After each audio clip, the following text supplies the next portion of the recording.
দুপুরে রান্না করতে চলে এসেছি। আজকে দুপুরে রান্না করছি আমার সবচেয়ে পছন্দের মাছ, এই লোটে মাছ। এই লোটে মাছের আজকে মশলা হবে। এই যে মশলা কষানো হয়ে গেছে, এবার কী করবো, লোটে মাছটা দিয়ে দেবো আর এর মধ্যে ধনে পাতা ছড়িয়ে দেবো। দারুণ হবে গন্ধটা।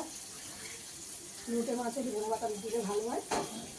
মশলা প্রায় কষানো হয়ে গেছে, এবার লোটে মাছটা একটু নুন মাখানো, এটা একটু মিশিয়ে দেবো, দিয়ে একটু নাড়িয়ে আর চাপা দেবো। একদম একটু জল লাগে না।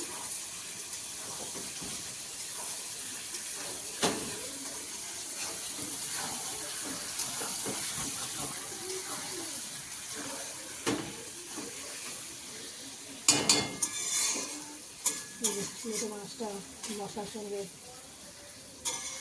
নাড়িয়ে নিচ্ছি একটু, এবারে চাপা দিয়ে দেবো। এতে জলটা কিছু দেবো না, লোটে মাছ খুব ভালো লাগে খেতে। এবার ঢাকা দিয়ে দেবো। ধনে পাতা দেবো, দিয়ে দিলেই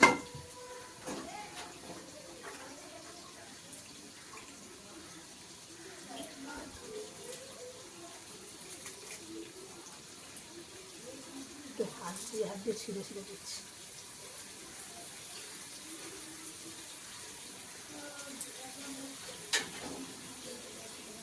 এবার গ্যাসটাকে সিম করে চাপা দিয়ে দেবো।